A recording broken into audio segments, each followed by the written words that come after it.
네, 감사합니다. 오늘 이게 더 낫겠네요. 오늘 월요일 날 민방위 훈련이 걸리시지 않았어요? 여러분과 함께 또 에스겔서를 지난번에 한번 배웠는데 이번에는 또 느헤미야서를 같이 이렇게 개관으로 만나게 됨을 너무 감사드립니다. 여러분 지금 에스겔서 큐티 잘 하고 계셨죠? 좀 어려웠죠?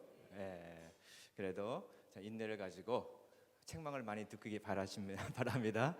그다음에 이제 이번에는 이제 우리 느헤미야서를 이제 곧 우리가 본문을 가지고 묵상을 할 터인데, 이 느헤미야서가 어떠한 시대적 배경 속에서 또 어떻게 우리에게 전해졌고 어떤 메시지를 우리에게 전해주자 원하는가라고 하는 이 중요한 부분들을 우리가 살펴보기를 원합니다. 자, 여러분 느헤미야서 하면은 우리가 총 몇 장으로 구성되어 있습니까? 느헤미야서가요. 한번 볼까요? 몇 장입니까, 여러분? 그렇죠. 13장으로 느헤미야서가 구성되어 있죠. 에스겔서에 비해서는 굉장히 짧죠. 에스겔서는 몇 장까지 있었죠? 40? 그렇죠. 48장까지 구성되어 있고 이제 느헤미야서는 13장까지 구성되는데요.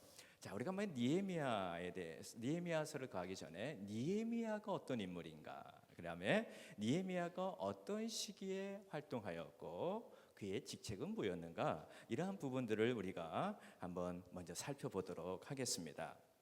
자, 여러분 느헤미야가 어떤 출신이 어떻습니까? 여러분 느헤미야가 왕이었습니까? 아니죠. 느헤미야가 제사장 출신이었습니까? 아니죠. 선지자였습니까? 아닙니다. 이것도 아니고 저것도 아니고 저것도 아닙니다. 느헤미야는 뭡니까? 평신도예요. 그러니까 평민 출신의 관료입니다.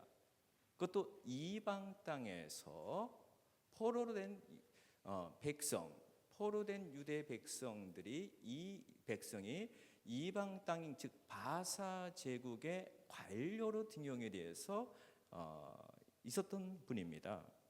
그 때문에 참 요즘 이 시대에 느헤미야의 이 모습을 보면서 평신도 리더십에 대해서 좀 깊이 있게 제가 살펴볼 수가 있었습니다. 그럼 느헤미야가 어느 시대 때 활동했는가 한번 보도록 하겠습니다. 느헤미야는 왕도 아니고 제사장도 아니고 선지자도 아닌 평민 관료였다라는 것입니다. 평민 관료. 그리고 느헤미야가 활동했던 시기는 주전 445년에서 433년, 그 다음에 432년에서 431년, 그러니까 1에서부터 12장까지 이제 쭉 진행이 되고, 그 다음에 13장이 또 그 후에 1년 후에 또 이렇게 진행이 되는 것입니다. 자, 이 느헤미야가 400년대에 활동을 하였는데, 이 이제 우리가 느헤미야서를 보면은 느헤미야 1장 1절에 주전 440년, 즉 아닥사스다 왕 20년이란 말이 있습니다. 자, 우리 느헤미야 1장 1절이 이렇게 시작하는데요. 우리 다 같이 한번 읽어보도록 할까요? 시작. 하갈의 아들 느헤미야의 말이라. 아닥사스다 왕 제20년 기슬르월에 내가 수상궁에 있는데. 아멘. 자, 연대가 활동 시기가 아닥사스다 왕 제20년이라고 나왔습니다. 20년. 이때가 주전 445년입니다. 445년. 아닥사스다 왕 20년이. 그리고 기슬루월이라고 했습니다. 좀 더 설명해 드리겠습니다. 그 다음에 예루살렘에 언제 도착했느냐. 이게 느헤미야 2장 1절에 동일한 해 445년에 아닥사스다 왕 20년 때에 예루살렘에 도착했다는 말씀이 나옵니다. 자, 느헤미야 2장 1절 말씀도 우리 다 같이 한번 읽어보도록 하겠습니다. 아닥사스다 왕 제20년 니산월에 왕 앞에 포도주가 있기로 내가 그 포도주를 왕께 드렸는데. 아멘. 그리고 2장 9절에 이제 강 서쪽의 총독에 이르러 도착을 한 것입니다. 그러니까 1장과 2장은 동일한 해에 이렇게 발생이 된 것이죠. 자, 그 다음에 예루살렘에서 그러면 느헤미야가 12년 동안 총독을 했습니다. 주전 445년에 예루살렘에 도착하여서 그 다음에 433년도까지 아닥사스다 왕 제 20년에서 이 32년까지입니다. 이때까지 활동을 하게 된 것이죠. 자, 느헤미야서 5장 14절 말씀입니다. 우리 다 같이 한번 읽어보겠습니다. 시작. 또한 유다 땅 총독으로 셈을 받은 때 곧 아닥사스다 왕 20년부터 제 32년까지 12년 동안은 나와 내 형제들이 총독의 녹을 먹지 아니하니라. 아멘. 적어도 12년 동안 이 예루살렘에 돌아와서 총독의 일을 감당을 하게 된 것입니다. 그러니까는 참 그 느헤미야가 본국에 돌아와서 12년의 사역을 기간을 가지고 있었던 것이죠. 원래 느헤미야는 본국에서 굉장히 잘 나갔던 사람입니다. 느헤미야의 직책 아까 읽어봤죠? 느헤미야의 직책이 뭐였습니까, 여러분? 네. 자, 그다음에 복귀를 하는데요. 술관을 복귀를 합니다. 그다음에 느헤미야 13장 6절 432년에 아닥사스다 왕에 돌아갔다가 잠시 복귀하고 돌아갔다가 다시 돌아와서 또 사역을 하는 모습이 나옵니다. 시작. 느헤미야 13장 6절 한번 읽어보겠습니다. 시작. 그때는 내가 예루살렘에 있지 아니하였느니라. 바벨론 왕 아닥사스다 왕 32년에 내가 왕에게 나아갔다가 며칠 후에 왕에게 말미를 청하고 하고 난 다음에 돌아와서 또 개혁사를 감당합니다. 그러니까 이게 이제 전체적인 이 느헤미야 사역의 프레임이 주전 445년 소식을 듣고 예루살렘에 황폐했던 소식을 듣고 445년에 기도를 하고 그 다음에 왕의 허락을 받아서 이제 본국에 돌아오게 됩니다. 그리고 거기서 약 12년 동안 사역을 합니다. 그리고 432년에 잠시 갔다가 또 돌아와서 사역을 하게 됩니다. 이게 이제 느헤미야의 활동의 큰 프레임, 한 시기라고 말씀을 드릴 수가 있겠죠. 자, 그때 느헤미야의 지책이 무엇입니까? 바사 왕, 당시 페르시아 제국입니다. 여러분, 제가 고대 근동의 역사를 연구해 보면요, 바사 제국은 엄청난 국가였습니다. 고대 군동의 큰 역사의 흐름에 몇 가지 국가가 있는데 그때는 아시리아입니다. 아시리아, 성경에서 나온 아시리아. 아시리아 다음에 누가 나옵니까? 바벨론이 나옵니다. 그리고 바벨론 다음에 나오는 국가가 이 바사 제국입니다. 이 세 개의 국가가 우리가 성경을 연구하고 묵상할 때 반드시 알아두어야 할 국가인데요. 아시리아도 굉장히 강력한 국가였습니다. 아주 군사 국가였죠. 근데 이 아시리아가 누구에 의해서 멸망하냐면은 바벨론에 의해서 멸망합니다. 바벨론의 느부갓네살 왕이 그리고 그다음에 이 고대 군동 전역을 제패하게 되는 것이죠. 이 바벨론의 느부갓네살 왕 때 이제 어떤 일이 일어납니까? 남쪽 유다의 예루살렘 성이 파괴되는 것이죠. 그리고 포로로 끌려가십니다. 모든 성이 불타게 되는 것이죠. 근데 이 바벨론이라는 나라가 누구에 의해서 멸망하냐면 이 바사 제국에 의해서 멸망합니다. 이 당시에 바사 제국은요, 고대 근동의 역사에 있어서 가장 넓은 제국을 다스렸던 곳입니다. 이 바사 제국이. 고레스 왕이 이 하나님께서 쓰신 고레스 왕이 엄청난 일을 한 것이죠. 그 넓은 바사 제국에서 그것도 왕의 최측근에서 있었던 자가 누구냐? 느헤미야였습니다. 최측근에서. 참 대단하죠? 근데 최측근에서 무슨 일을 했는가? 술관원장입니다. 왕에게 술을 같이 드리면서 술을 나누면서 왕과 대화를 나눌 수 있는 사람입니다. 그러니까 얼마나 왕의 최측근입니까? 저는 이 포로 후기에 이 하나님의 사람들을 바라볼 때에 참 놀라운 점이 많아요. 여러분, 포로 후기에 하나님이 사용했던 사람들 누구입니까? 다니엘도 있잖아요. 포로 후기 인물입니다. 예수도도 마찬가지입니다. 느헤미야도 마찬가지입니다. 다 평신도들입니다. 평신도들이에요. 그런데 그 이방 나라의 정치의 한 중심에 들어가서 하나님의 사람으로서 사역을 감당한 자들이었습니다. 오늘 이번에 우리가 묵상해야 할 느헤미야도 정말 포로의 신분으로 이방 땅에서 살고 있지만 당대 최고의 국가, 가장 넓은 국가, 이 페르시아가 오늘날 이란이 있지 않습니까? 지금 한국과 이란이 이 문물이 좀 튀었지 않았습니까? 이 이란에 지금 가보면 페르세폴리스라고 하는 고고학적 유적지가 있는데 엄청납니다. 거기에 이란에 가면 뭐가 있느냐면요, 여러분, 고레스의 무덤이 또 거기에 있습니다. 그래서 제가 가르친 제자 가운데에서 한 사람이 이 이란에서 온 제자가 있는데 틈만 나면 저한테 그러는 거예요. 교수님, 이란 가요, 이란 가요. 그러는 거예요. 왜? 그러면 이란에 그렇게 많은 고고학적 유적지가 있다는 거예요. 특히 포로기와 포로 후기에 관련된 에스더의 무덤도 있고 모르드게의 무덤도 있고 다니엘, 고레스 무덤, 아주 중요한 것이죠. 이 엄청난 대제국의 느헤미야가 바사 왕의 술관원이었다. 느헤미야는요, 또 탁월한 행정가였습니다. 우리가 앞으로 느헤미야서 묵상해 보면은 얼마나 조직적으로, 체계적으로 공동체를 세워가는지 몰라요. 탁월한 행정가였습니다. 그리고 이 느헤미야는 바사 왕의 술관원이었다. 그럼 뭔 말합니까? 그만큼 왕에게 신임을 받은 자입니다.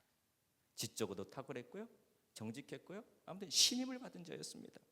그래서 느헤미야는 얼마든지 바사 제국에서 왕의 술관원으로 편안하게 살 수 있는 직책을 가졌던 사람이에요. 얼마든지 편안하게 살 수 있어요.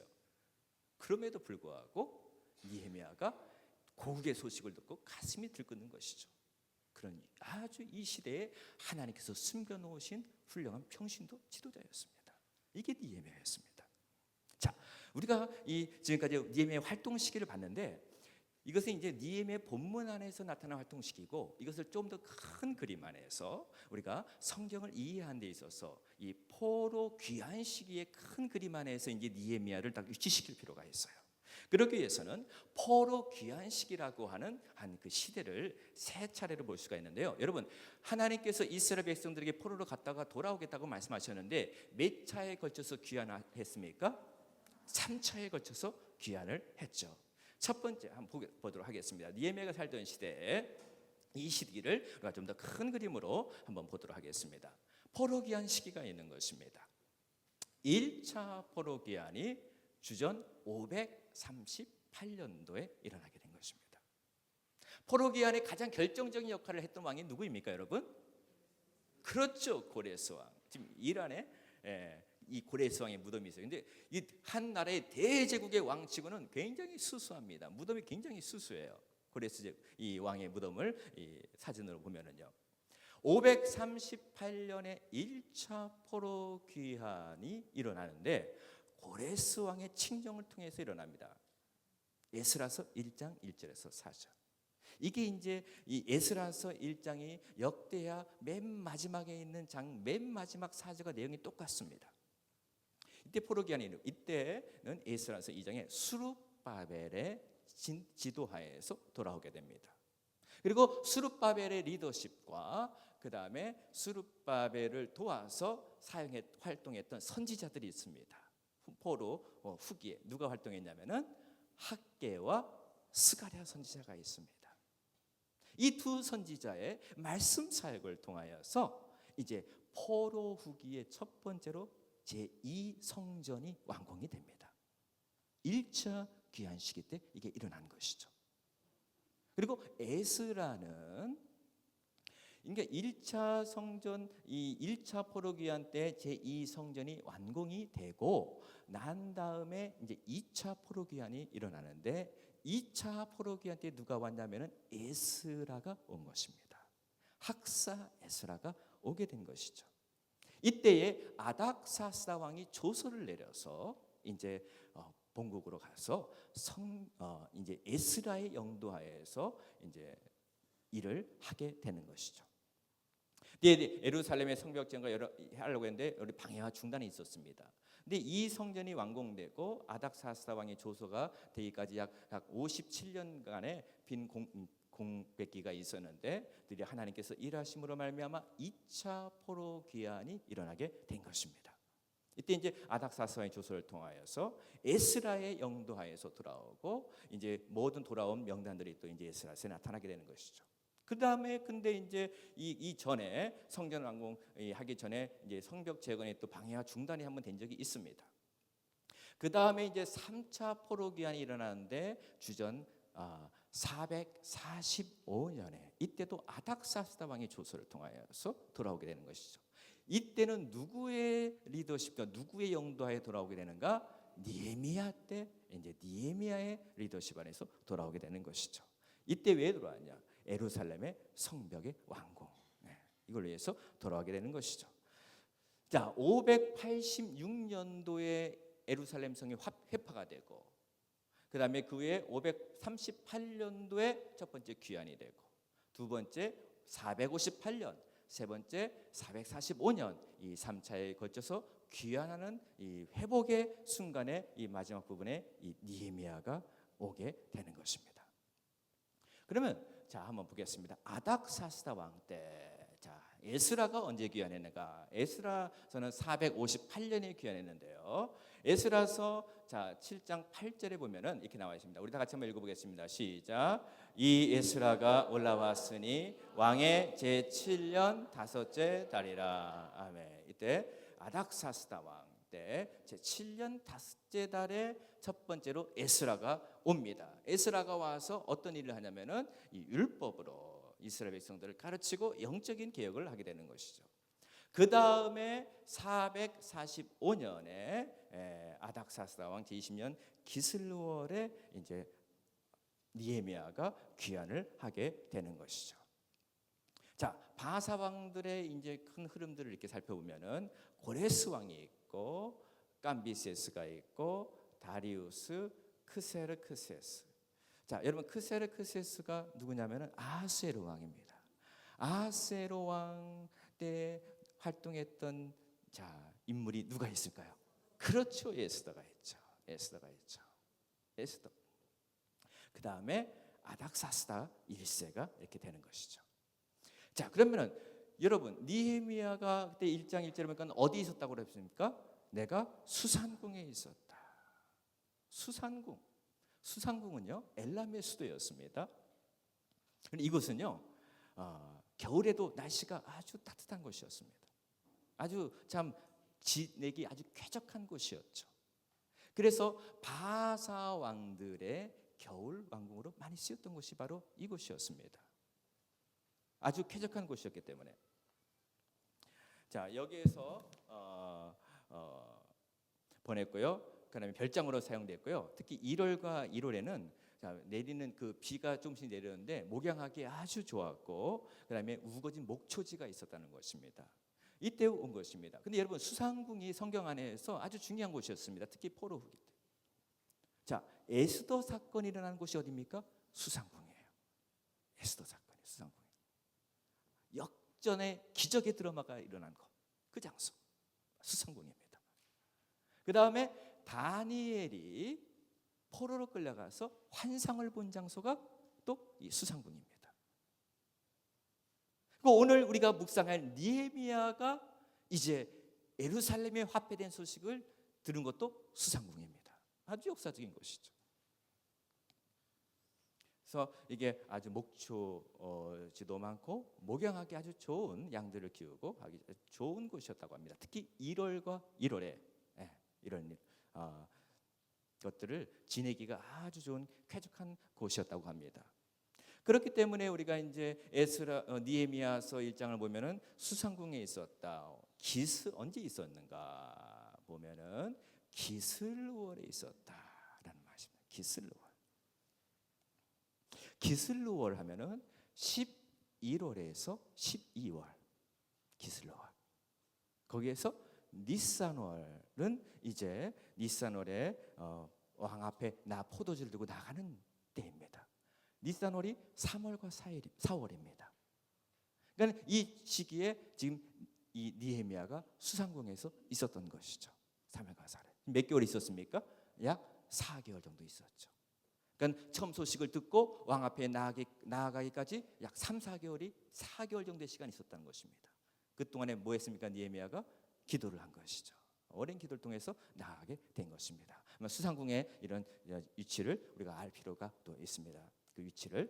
그다음에 이제 고대 근동에서 느헤미야와 관련된 어떤 고고학적 자료가 없는가 많은 학자들이 이렇게 연구를 해봤어요. 찾아봤어요.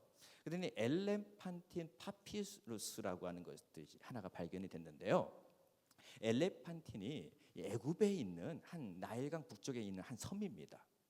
여기에서 여러 문서들이 한 편지가 발견이 된 거예요.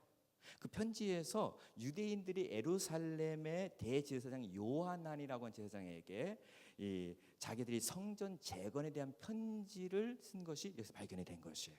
그래서 이 시대에 있었던 고고학적 자료가 이게 하나가 있고요. 그다음에 또 하나는 이 사마리아 파피루스라고 하는 것들이 또 하나가 있어요. 이것도 이제 호론 사람 산발랏으로부터 알렉산더 대제까지 유다의 총독들의 명단들이 쫙 나온 것이 하나 있었고요.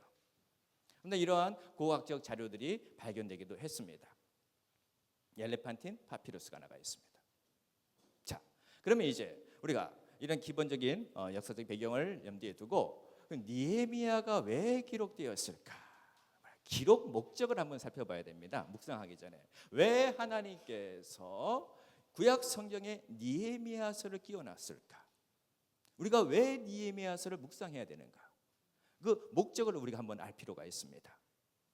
첫 번째, 이 느헤미야서의 기록 목적 가운데서 중요한 게 하나가 면 지속되는 하나님의 구속의 역사와 언약의 성취라는 것입니다. 이게 아주 중요해요. 여러분, 지금 이 에스라와 느헤미야 시대는 아주 절망적인 시대였습니다. 이스라엘 백성들이 바벨론 포로로 끌려가고 성전은 회파되고 소망이 없는 곳이었어요. 그리고 하나님의 백성들이 사방으로 뿔뿔이 포로로 흩어진 상태였습니다. 어떻게 보면은 하나님의 구속사가 중단된 것처럼 느껴지는 시기였습니다. 이 시기에 지금 이것이 기록된 것이에요. 그런데 이 에스라와 느헤미야서를 통하여서 하나님께서 하시고자 하는 말씀이 있는 거예요. 뭘 말씀하기를 원하시냐? 첫 번째, 하나님께서는요 포로로 끌려가기 전에 이사야 선지자를 통하여서 여러 가지 예언의 말씀하십니다. 내가 이 성전을 회복하리라. 그리고 나의 백성들, 나의 남은 자들이 돌아오리라라고 하는 예언을 꾸준하게 하셨습니다. 이사야 선지자의 예언의 말씀대로 결국 하나님께서 자신의 백성들을 회복시켜서 본토로 돌아오게 하셨다는 것입니다.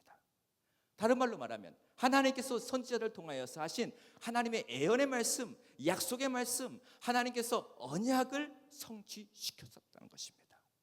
그걸 통해서 뭐냐? 하나님은 온 인류와 이스라엘 역사의 구속의 주인이심을 확증시켜주고 있기에 이 책이 기록이 된 것입니다. 여러분, 하나님은 온 인류의 역사의 주관자이심을 믿으시길 바랍니다. 그리고 하나님의 택한 백성들의 여러분 주권자이심을 믿으시길 바랍니다. 그래서 하나님께서 뭘 말씀하시냐? 모든 것들이 회파되고 하나님의 백성들이 포로로 끌려가는 절망적인 상황 속에서 하나님께서는 일하신다. 절망적인 상황 속에서 일하신다. 어떻게? 하나님의 사람을 세워서 에스라를 세우고 느헤미야를 세우고 또 심지어 왕들의 마음까지도 움직이면서 하나님께서는 언약을 반드시 이루시고 성취하신다는 것입니다. 아멘. 그리고 여러분, 이스라엘 백성들이, 유대인들이요, 에스더 시대에 완전히 다 진멸을 하면 어떻게 됩니까? 보존이 돼야 돼요. 포로 후기에도 흩어졌더라도 보존이 돼야 됩니다. 성전이 재건이 돼야 됩니다. 하나님의 백성들이 모여들어야 됩니다. 왠지 아세요? 구약과 신약의 연결고리 때문에 그런 것이에요. 예수님이 유대인들 통해서 오시지 않습니까? 족보를 통해서 오시지 않습니까? 아브라함과 이삭과 야곱을 통하여서 하나님의 언약 백성들의 라인을 통해서 누가 오십니까? 예수 그리스도가 신약에서 오시게 돼야 된단 말이죠. 그렇기 때문에 하나님께서는 자신의 구속의 역사를 이루기 위해서 반드시 포로기와 포로 후기의 백성들을 회복을 시켜주셔야 돼요. 왜? 하나님의 언약을 이루고 메시아를 이 땅에 보내시기 위해서 그러는 것입니다. 그래서 하나님께서는 이 에스라와 느헤미야를 통하여서 성전을 재건하고 성벽을 재건하고 그 다음에 하나님의 백성들을 유지시키고 순수성을 유지하고 새롭게 함으로 말미암아 하나님의 구속의 역사는 어떠한 낙관, 이 절망적인 상황 속에서도 지속이 된다라고 하는 소망의 메시지를 그의 백성들에게 제공해주고 있기 위하여 이것이 기록된 것입니다. 그럼 여러분, 어떤 속에서도 하나님은 역사의 주관자이시고 하나님은 절망 속에서도 반드시 언약을 이루시는 하나님인 줄 믿으시길 바랍니다. 이게 아주 중요한 이 구속의 역사, 이 목적이 되는 것입니다. 또 하나 이 중요한 것이 있어요. 자, 포로 이후의 성벽 재건을 통한 이스라엘 공동체 회복이에요. 에스라를 통하여서는 그 이전에 수르바벨을 통하여서 성전이 세워졌어요. 제2성전이. 근데 솔직히 말해서요, 성전의 영광이 그렇게 장엄하지는 않았습니다. 그리고 백성들이 그 성전을 지을 때만 해도 그렇게 열정적이지는 않았어요. 그냥 다 낙심 가운데 있고 자기 생활에 바쁘고 그랬습니다. 별로 큰 관심이 없었어요. 그런데 하나님께서 그의 선지자를 통하여서 학개와 스가랴를 통하여서 막 독려를 하시잖아요. 성전을 지어야 된다. 여호와의 성전을 지어야 된다. 독려를 하시지 않습니까? 그 동지에서 성전 하나는 딱 지어놨는데 문제가 뭐냐? 성벽이 없는 거예요. 성벽이 없으면 어떻게 됩니까? 외부에 공격이 있을 수가 있어요. 백성들이 안정된 삶을 누릴 수가 없습니다. 공동체가 그 안에서. 그러니까 여러모로 불안정한 시기였어요. 공동체가 여러분 그 성전을 중심으로 그 안에 거주할 수가 없는 것입니다. 그렇기 때문에 하나님께서 이스라엘 백성들의 느헤미야를 통하여서 성벽의 재건을 통하여서 이스라엘 공동체를 보호하시고 그들을 회복시키기 위해서 이것을 한 것이죠. 그 다음에 또 이 느헤미야서에 보면은 그 율법과 성전 중심의 공동체 회복의 모습이 나옵니다. 이 느헤미야서는요, 이 안에 에스라의 사역이 좀 더 구조할 때 보이게 되는데요. 느헤미야서 안에는 율법을 통한 공동체 회복이 나와요. 그다음에 율법을 통한 공동체가 회복이 되고 또 하나는 그 율법을 통하여서 성전이 회복이 되고 제사 제도가 회복이 되고 제사장들이 회복이 되는 것들을 지속적으로 보여주는 것이 바로 이 느헤미야서거든요. 이걸 통해서 뭘 말하냐? 당시에는 여러분 이스라엘 백성들은 오래세월 전부터 뭘 회복했냐? 다윗 왕조 한 국가의 회복을 원했어요. 국가의 회복, 왕의 회복을 원했어요. 근데 지금 이 당시에 이스라엘 백성들의 모습은 어떻게 보면 포로식입니다. 포로 가운데 살고 있고 이방 나라 바사 제국의 한 조그만 속국으로 살고 있는 상태에 있는 것이에요. 소망이 없습니다. 이러한 시기에 하나님께서 백성들에게 그들의 정체성을 심어주는 거예요. 너희들은 왕이 없다. 너희 지금 이방 나라 왕을 섬기고 있다. 그리고 너희들은 왕국도 없다. 다윗 왕조는 지금 없다. 전무하다. 그리고 성전도 없다. 완전히 성전도 다 파괴됐잖아요. 그리고 백성들의 정체성은 이방인들과 섞이고 있습니다. 그때에 이들에게 정체성을 심어주는데 느헤미야와 에스라를 통하여서 너희들은 포로 후기 백성들 정체성을 가져야 된다. 뭘 중심으로 정체성을 가져야 되냐? 성전을 중심으로 정체성을 가져야 된다. 너희들은 하나님께 예배하고 하나님의 율법을 사랑하고 말씀을 준행하는 성전과 율법 중심의 공동체다를 심어주는 거예요.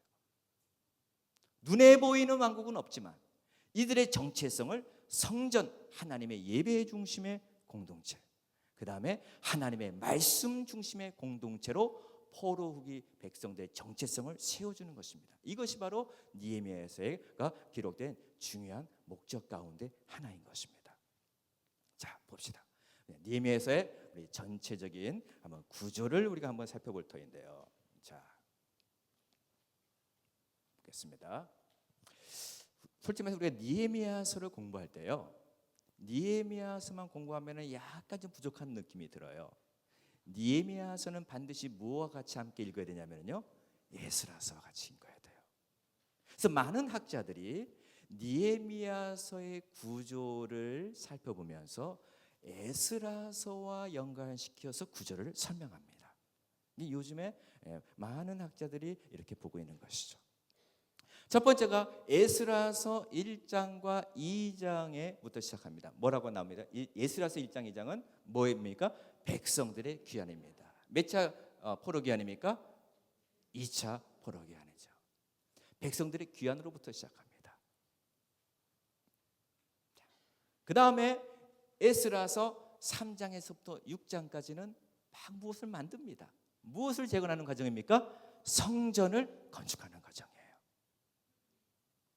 그러니까 하나님의 임재와 하나님의 예배의 중심지인 성전의 재건, 그렇게 이사야가 바라봤던 성전의 재건, 학개와 스가랴가 그렇게 독려했던 성전의 재건의 스토리가 에스라서 3장에서부터 6장까지의 내용으로 소개가 되고 있는 것이죠. 성전 건축. 성전을 건축하고 난 다음에 누가 돌아옵니까? 에스라서 7장에서 10장까지 누가 돌아오죠? 에스라의 귀환입니다. 에스라가 귀환해서 이제 백성들의 공동체를 개혁을 하고 그들의 정체성을 심어주고 하는, 율법을 가르치고 하는 에스라의 귀환의 스토리가 나옵니다. 이것과 연관되어서 그 다음에 또 누가 소개되냐? 느헤미야의 귀환을 소개합니다. 이거 뭘 말씀합니까? 하나님의 공동체의 재건을 위해서 귀중한 팀 사역을 말하고 있는 것이죠. 누구와 누구의 팀 사역? 에스라와 느헤미야의 팀 사역. 두 인물을 하나님이 사용하신다는 거예요. 두 인물을. 이게 하나님의 재건과 회복은 그냥 되는 것이 아닙니다. 오랜 시간을 걸쳐서 하나님이 준비하시는 사람을 하나님이 부지런히 보내시는 거예요. 부지런히. 왜? 하나님의 관심은 어디에 있었냐? 성전의 회복과 자기 백성들의 회복에 있기 때문에. 여러분, 하나님의 관심은, 이 구약을 보면은 하나님의 관심은 첫 번째는 성전이에요. 왜 성전이 이렇게 중요합니까? 성전에서 뭐 하는 곳입니까? 하나님을 예배하는 것이고.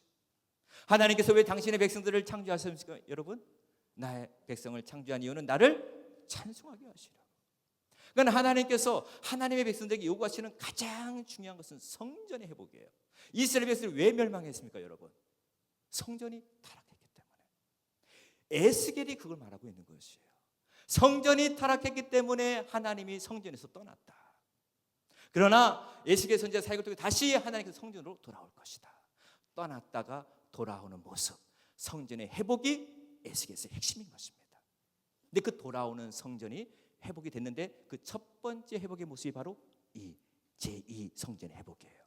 수룹바벨을 통한 성전 회복이에요. 근데 이 에스겔서가 말한 대로 이것이 1차적으로 성취가 됐다라고 하는 걸 보여주는 것이 바로 이 부분이 되는 것이죠. 그 다음에 에스라의 귀환과 개혁이 있습니다. 성전만 지어지면 안 되잖아요. 성전 주변에 뭐가 지어야 됩니까? 또 뭐가 세워져야 되는 것이죠? 성벽이 세워지는 것이죠. 그래서 성벽을 위해서 하나님이 누구를 보내셨다? 느헤미야를 보내셨다라는 것이죠. 그리고 참 재미있는 게 이 느헤미야의 성전 재건이, 성벽 재건이 나오고 난 다음에 에스라의 말씀 사역이 나와요. 이게 8장에서부터 10장까지가 에스라의 말씀 사역이 나옵니다. 에스라서의 이 말씀 사역.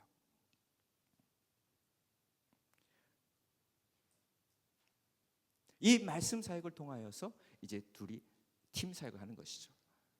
느헤미야는 행정적이고 조직적이고 성벽을 재건하고, 에스라는 뭐요? 영적인 죄요. 말씀의 사역을 통하여서 하는 것을 소개하는 것이죠. 그 다음에 느헤미야가 행정과 제도와 그 다음에 각종 제사 제도의 개혁이 소개됩니다. 이렇게 해서 우리가 에스라서와 느헤미야서는 한 권으로 읽어야 하나님께서 포로 후기에 당신의 백성들을 위해서 완벽한 회복의 패키지를 딱 볼 수가 있는 것이에요. 그래서 여러분이 가능하면은 이 느헤미야서를 묵상하시기 전에 에스라서 1장부터 한번 쭉 읽어보시는 것이 좋습니다. 쭉 읽어보시면서 하나님의 회복은 이렇게 패키지다. 성전과 성벽이다. 이 두 가지로 이해하시는 것이 아주 좋으실 것입니다. 자, 그러면 이제 우리가 느헤미야서만 보면은 이렇게 또 나눠지죠.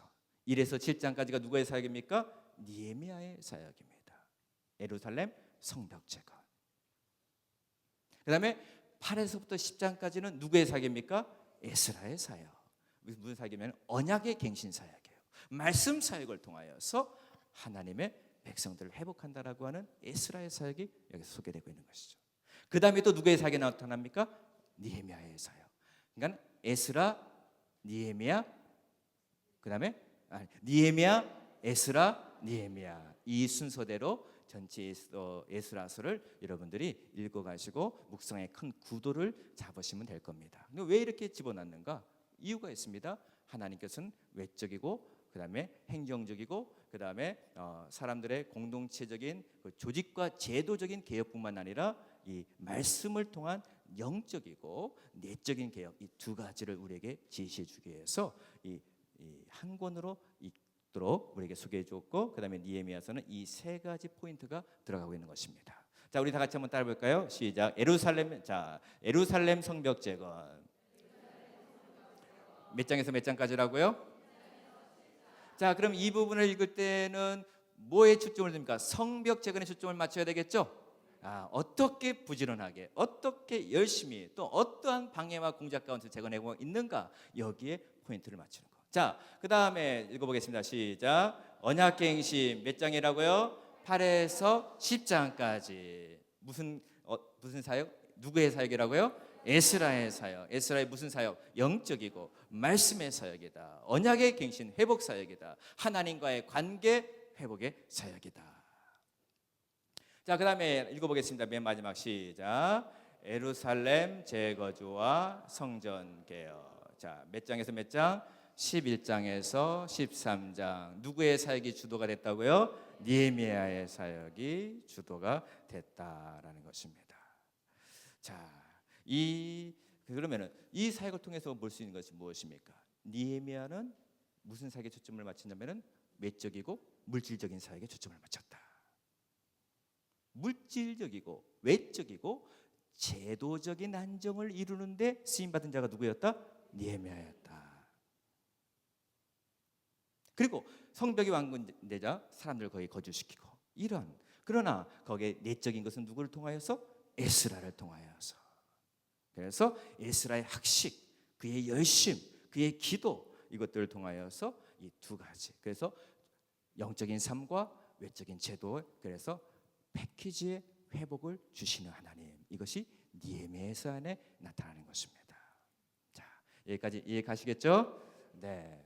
자, 그러면은 이제 중요한 부분, 신학적 이해를 이제 한번 살펴보도록 하겠습니다. 이제부터 메시지에 초점을 맞추면서 느헤미야서가, 우리가 성경을 묵상하실 때 본문 하나하나 한 구절을 묵상하는 것도 굉장히 중요하지만 그 본문이 우리에게 제시해주는 신학적 뼈대, 이것이 아주 중요합니다.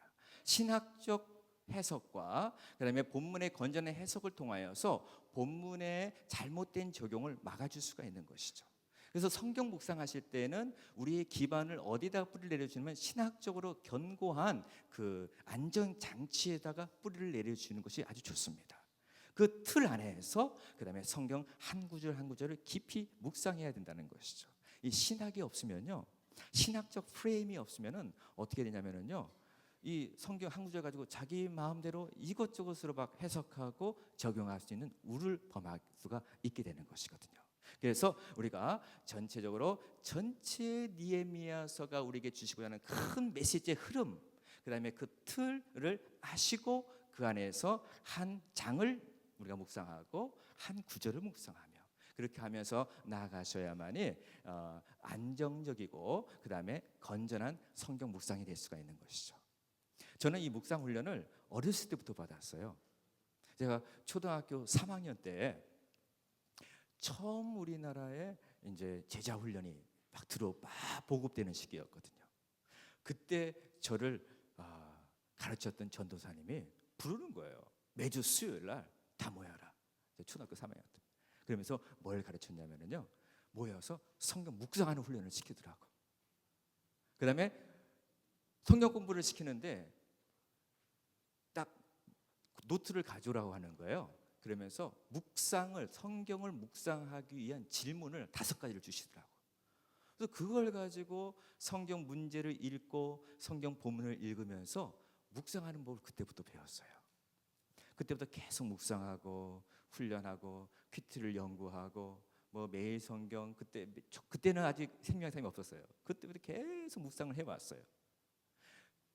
그러면서 이제 때로는 내 마음대로 성경을 해석하기도 하고 내 마음대로 성경 적용하기도 하다가 이제 성숙해지다 보니까는 성경의 흐름을 알고 신학을 알고 그 안에서 성경의 한 구절 구절에 깊이 있게 들어가야 되겠다, 그런 것들을 깨닫게 되는 것이죠. 그렇기 때문에 우리가 느헤미야서를 공부하실 때에 느헤미야서에 큰 신학이 있습니다. 신학이 뭐냐? 느헤미야를 통하여서 하나님께서 우리에게 하시고자 하는 메시지가 있는 거예요. 이 메시지를 듣자는 거예요. 이게 아주 중요합니다. 그럼 우리가 지금 계속 느헤미야, 에스라, 느헤미야 이 세 사람의 사역인데 이 사람이 포인트는 아닙니다. 뭐가 포인트냐? 보겠습니다. 느헤미야의 첫 번째 포인트는 하나님이 하셨다는 것입니다. 아멘. 하나님의 은혜의 도우심으로 이 모든 일이 진행이 됐다. 그러니까 우리가 성경을 묵상할 때 우리의 묵상의 핵심 포인트는 누구냐? 하나님이 어떻게 행하셨는가? 아멘. 하나님이 어떤 분인가? 이것을 묵상의 포인트로 삼아야 되겠죠. 자, 그러면은 이 느헤미야서 전체 본문에서 반복적으로 나타나는 문구에 우리가 좀 초점을 맞춰볼 필요가 있어요. 자, 이러한 것은요, 그냥 딱 펴서 하나 묵상하려면 이게 안 보여요. 그러나 오랫동안 여러 가지 읽고 반복해서 읽고 신학적으로 딱 이렇게 체계화가 되고 딱 알고 난 다음에 이제 묵상해 보면 좀 더 안정감으로 들어갈 수가 있는데, 느헤미야 전체는 공통적으로 나타나는 단어가 뭐냐? 하나님의 선한 손, 이게 나타나요. 선한 손, 손이 나타났다는 것이. 자, 우리 다 같이 느헤미야 2장 8절인데요. 자, 2장 8절인데요. 우리 이 말씀 다 같이 한번 읽어보도록 하겠습니다. 시작. 또 왕의 살림 감독 아삽에게 조서를 내리사 그가 성전에 속한 그가 들어갈 집을 위하여 들보로 쓸 제목을 내게 주옵소서 하매 내 하나님의 선한 손이 나를 도우심으로 왕이 허락하고. 아멘. 느헤미야가 아무리 기도하고 요구해도 뭐가 없으면 안 됩니까? 하나님의 선한 손. 손은 뭘 말합니까? 하나님의 도움을 말하는 것이에요. 하나님이 도와주셔야 한다는 것입니다. 이게 에스라와 느헤미야의 일괄적으로 흘러가는 중요한 신학적 포인트예요. 이걸 놓치면 안 돼요. 우리의 묵상 가운데서 물론 우리는 에스라에게도 초점을 맞춰야 되겠고 느헤미야에게도 초점을 맞춰야 되겠지만 그 이면에 뭐가 역사했냐? 손이 역사했다는 거죠. 하나님의 선한 손. 자, 이 파워포인트에는 없지만, 네, 감사합니다. 파워포인트는 없지만 우리 하나만 찾아보겠습니다. 우리 에스라서 1장 1절을 찾아보도록 하겠습니다. 성경 다 가지고 오셨죠? 에스라서 1장 1절에서부터 3절까지의 말씀입니다. 에스라는 의도적으로 이 구절로 시작하고 있습니다. 자, 먼저 에스라서 1장 1절 말씀, 1장 1절 말씀 한번 펴보았습니까, 여러분? 이 말씀을 우리 다 같이 한번 읽어보도록 하겠습니다. 시작. 바사왕 고레스 원년에 여호와께서 에레미야의 입을 통하여 하신 말씀을 이루게 하시려고 바사왕 고레스의 마음을 감동시키심에 그가 온 나라에 공포도 하고 저소도 내려 이르되. 아멘. 이 모든 포로 귀한 사역의 첫 번째, 누가 이것을 시작하셨습니까? 누가 시작하셨습니까? 하나님께서 시작하셨어요. 왜 이걸 시작하셨습니까? 에레미야의 입을 통하여 하신 말씀을 이루시려고. 하나님께서 하신 말씀을 본인이 성취하시려고 하나님께서는 그 당시에 최대 강국의 왕의 마음을 어떻게 하셨다? 감동시키셨다. 이거 뭘 말씀합니까? 하나님이 당신의 백성들을 회복하시기 원하시고 회복하시기 위해서는 한 나라의 왕도 하나님의 절대 주권 안에 들어있다는 것입니다. 하나님이 일하시면 되는 것입니다. 이걸 우리에게 알려주고 있는 거예요. 그렇기 때문에 이 신학적 흐름에 따라서 느헤미야도 하나님 앞에 여호와의 선한 손이 나를 도와주었다, 이거를 반복적으로 고백을 하고 있는 것이에요.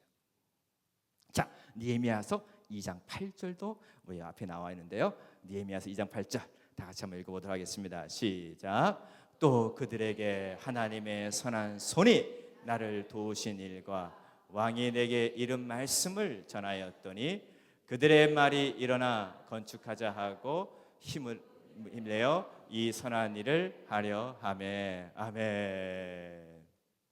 그들에게 누가 나를 도왔다? 하나님의 선한 손이 나를 도왔다. 이것을 간증하면서 백성들을 독려하는 것이죠. 백성들을 독려하는 것이죠. 그러니까는 느헤미야의 개혁사역, 에스라의 말씀사역, 이 모든 것의 기반, 이 모든 것이 뒤에서 받쳐주는 강력한 힘, 이게 뭐냐? 하나님인 것이에요. 하나님의 선한 손. 이게 지금 여러분 왜 선한 손이 강조되는지 아십니까? 절대적으로 필요해요. 왜요? 이방 나라예요. 유다 백성들은요 하나 권력이 없습니다. 주장할 것이 없어요. 속국으로 살고 있는 것이에요. 본인들의 왕국도 없어요. 이들에게 뭐 어떤 권세 있는 것도 없습니다. 이들에게 오직 하나 붙잡아야 할 것이 뭐냐? 위에 계신 하나님이에요. 이분이 하셔야 된다는 것이에요. 이분이 하셔야 된다. 그래서 이것을 강조하고 있는 것입니다. 하나님의 선한 손. 여러분, 이 세상 속에서 하나님의 백성들이 살아가기 절대로 쉽지 않습니다. 절대로 쉽지 않아요. 이 세상은 굉장히 강력하거든요. 권력을 가지고 있고 물질을 가지고 있고 사람들을 꽉 잡고 있어요. 꽉 잡고 있습니다. 틈을 안 줘요. 이 세상은. 여기에서 하나님의 언약 백성이 어떻게 살아남는가? 저는 포로기와 포로후기의 메시지를 연구하면서 공통적으로 발견하는 것이 하나가 있어요. 아까 제가 에스더를 소개했고 수상궁, 다니엘을 소개했어요. 수상궁. 여러분, 에스더가 아하스에로 왕에게 택함을 받았어요. 네. 왜 택함을 받은지 아십니까? 아하스에로가 그에게 은혜를 베푼 것입니다. 은혜로 호를 내민 것이에요. 에스더는요 포로입니다. 포로된 주제에 바사제국의 왕후가 될 수 있는 것은 인간의 힘으로 될 수 없는 것이에요. 뭐가 역사했습니까? 하나님의 선한 손이 역사한 것이에요. 그래서 에스더가 왕궁으로 들어갈 수가 있었던 것이에요. 그 당시의 권력의 한 중심으로 들어가게 된 것이에요. 에스더 분입니까? 다니엘은 어때요? 다니엘서를 묵상하시면 다니엘서 1장 10절에 뭐가 나오냐면은 환관장에게 뭘 입었다? 은혜를 입게 하시기를 구하였다. 환관장에게 뭘? 은혜.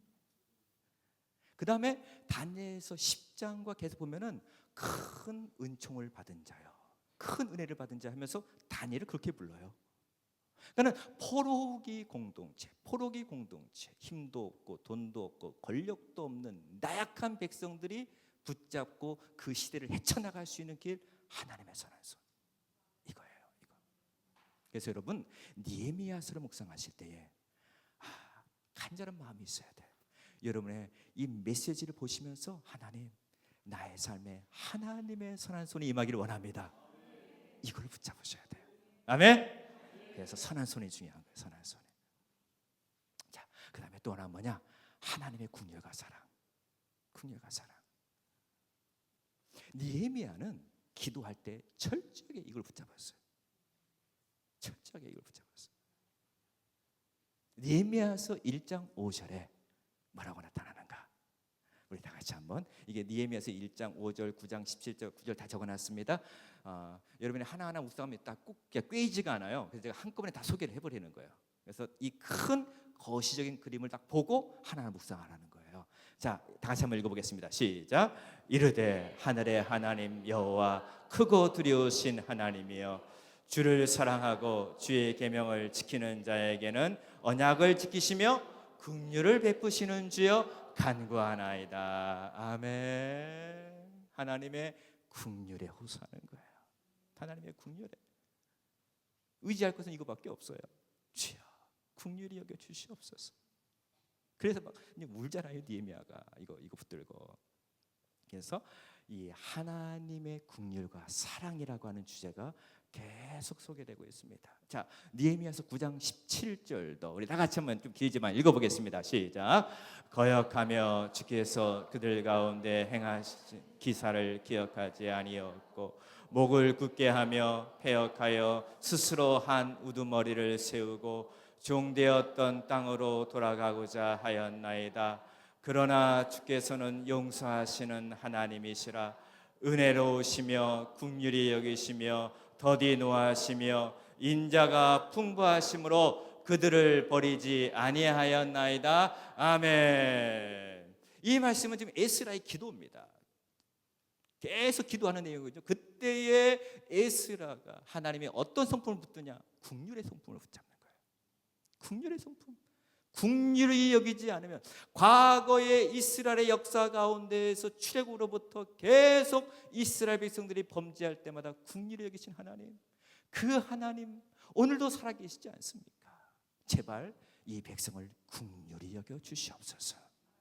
그리고 이걸 붙잡고 하나님께 나아가는 것이에요. 여러분, 그래서 그 시편을 봐도 포로 후기 시편을 봐도 하나님의 은혜와 긍휼 계속 강조돼요.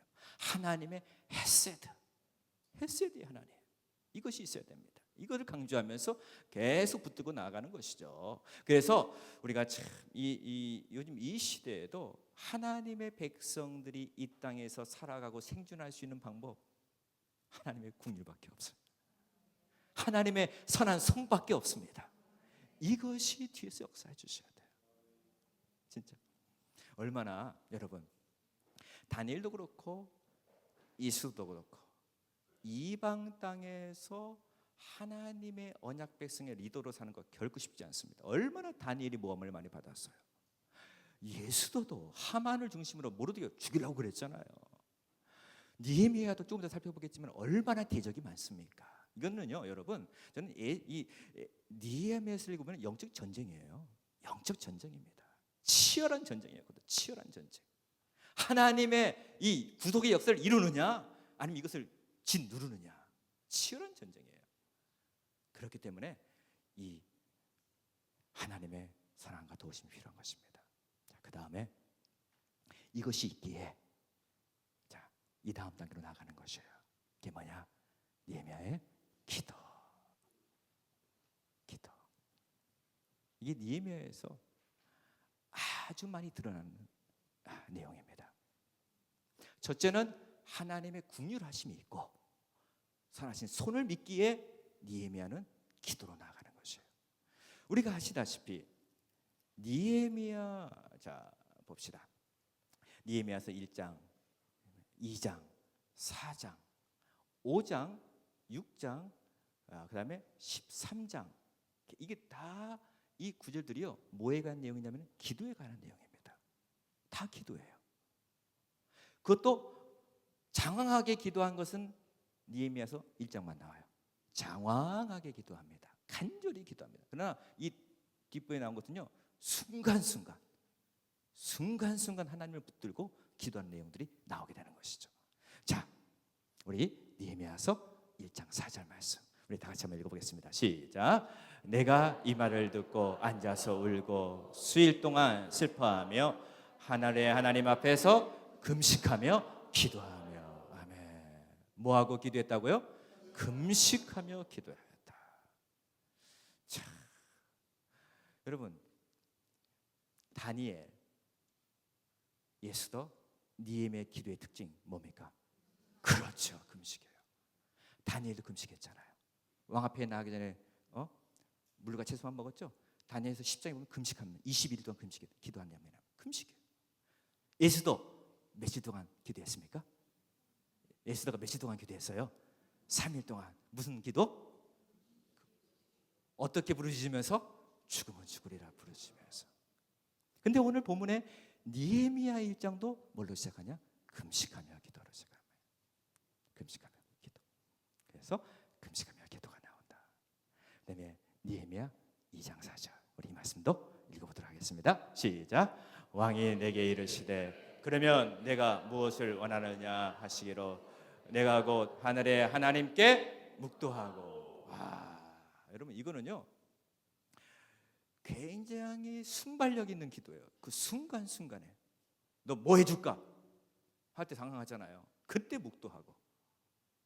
근데 여러분 자 1장 4절과 2장 4절에 아까 제가 설명했지만은 1장 1절은 기슬루월, 2장 1절은 니산월. 이 사이에 몇 개월의 기간? 4개월의 기간. 이 동안에 느헤미야가 뭐 했을까요? 그렇죠, 기도했죠. 4개월 내내는 금식 안 했을 거예요. 그러나 순간순간 기도했을 거예요. 오랫동안 기도를 쌓아놓고 나간 것이죠. 기도를 쌓아놓고 나간 것이죠. 그래서 내가 보기에 느헤미야는요, 아까 언급 안 했지만은 굉장히 평신도지만 영적으로 깨어있는 사람이에요. 매 순간을 보면서 늘 하나님과 뭐하는 사람? 교통하는 사람이었다는 것이죠.